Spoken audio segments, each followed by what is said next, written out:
এই রাস্তার মধ্যে শিক্ষকদেরকে যেভাবে পিটানো হয়েছে, এটা কোনো সভ্য রাষ্ট্রীয় চরিত্র হতে পারে না। এটা কোনো সভ্য রাষ্ট্রীয় চরিত্র হতে পারে না। এটার 20% কয় টাকা আসে? 2500 টাকা। আমি চ্যালেঞ্জ দিতেছি সাংবাদিক ভাইদেরকে, ঢাকা শহরের কোন একটা জায়গায় 2500 টাকা দিয়ে আমাকে একটা বাসা ভাড়া নিয়ে দেখান, দিয়ে দেখান।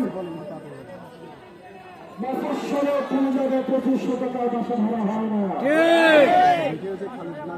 আপনার 500 টাকা দিয়ে একবেলা নাস্তা করলে এখন 100 টাকা লাগে। সকালে নাস্তাটা করলে 100 টাকা লাগে। একটা চায়ের দাম এখন 10 টাকা। আপনার বর্তমানের যে পরিস্থিতি, যে ঊর্ধ্বগতি, সেটি একটা আপনি শিক্ষক থেকে সবচেয়ে যেটা দুঃখজনক, একটা শিক্ষক সমাজে 10টা মানুষ নিয়ে চলতে হয়। একটা শিক্ষক কোন রাজনৈতিক বক্তব্য না, বাস্তবতা। আপনি যেই দলের শিক্ষক হন না কেন, সমাজে 10টা মানুষকে আপনাদেরকে চলতে হয়, কষ্ট প্রোগ্রামে যাইতে হয়, সামাজিকতা রক্ষা করতে হয়, উচ্চ অনুষ্ঠানে যাইতে হয়, বিভিন্ন জায়গায় বক্তব্য দিতে হয়। একটা বিয়ে হইলে সেখানে একটা শিক্ষককে রাখে, তাকে সম্মান দেয়, তাকে সেই সম্মানটা আবার ফিরে দিতে হয়। আপনাকে শিক্ষককে প্রতি পদে পদে এই নিরবভাবে উপদেষ্ট করে যাচ্ছেন। আপনি তাকে টাকা দিচ্ছেন না, অর্থ দিচ্ছেন না, বেতন দিচ্ছেন না, কিন্তু তাকে হচ্ছে একটা কথা আছে, এই অর্থ ছাড়া এই সম্মান অনেক অসহনীয়।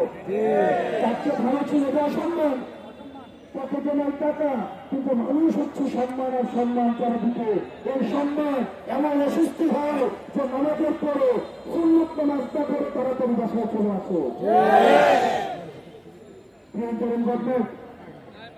এই সরকার, আমি বিশ্বাস করি, এই রাস্তার মধ্যে শিক্ষকদেরকে যেভাবে পিটানো হয়েছে, এটা কোনো সভ্য রাষ্ট্রীয় চরিত্র হতে পারে না। এটা কোনো সভ্য রাষ্ট্রীয় চরিত্র হতে পারে না। অনৈতিক বিলম্বে এই হীনতাদের জন্য তাদেরকে ক্ষমা করতে হবে। আর যাদেরকে এখন গ্রেফতার করেছেন, তাদেরকে সূর্য ডুবার আগে তাদেরকে হচ্ছে ছেড়ে দিতে হবে।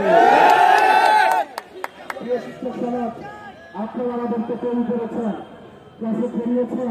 বাংলাদেশের 30,000 শিক্ষা প্রতিষ্ঠানে অন্তত বাংলাদেশে 8 থেকে 10 লাখ শিক্ষার্থী সারা বাংলাদেশে পড়াশোনা করে নিরলসভাবে আপনাদের ব্যাপার আপনারা আমরা জানি, মন থেকে আমি জানি আপনারা কষ্ট থেকে এই কথা বলেন, কিন্তু ছাত্র যখন আবার বলে কিন্তু আবার কাজ আপনারা পড়াইতে যান, আপনারা পড়াইতে যাবেন, এটা আমরা জানি। আপনাদের অভিমান থেকে হয়তো আপনারা এটা বলেন, এবং আমাদের অভিমানের প্রতি আমাদের অনুরাগ হয়েছে, আমরা অভিমানের প্রতি সংবেদনশীল। কিন্তু কোন শিক্ষককে আপনি দেখবেন না। আমরা দেখেছি প্রশাসনে কিভাবে সিন্ডিকেট তৈরি করা হয়েছে, প্রশাসনের প্রমোশনের জন্য যেভাবে প্রশাসনে আমরা দেখেছি সরকারের সময়ে যেভাবে সিন্ডিকেট করে প্রমোশন করা হয়েছে। আমরা কখনই এই শিক্ষকদেরকে গলা থেকে ধরতে দেখি না রাষ্ট্রের। আমরা তাদের এই অ্যাক্টিভিটির প্রতি আমরা সম্মান জানাইয়া রাষ্ট্রের কাছে আমরা অনুরোধ করতে চাই, আপনারা দ্রুততম সময়ের মধ্যে বাড়ি ভাড়া 30% করতে অবশ্যই হবে।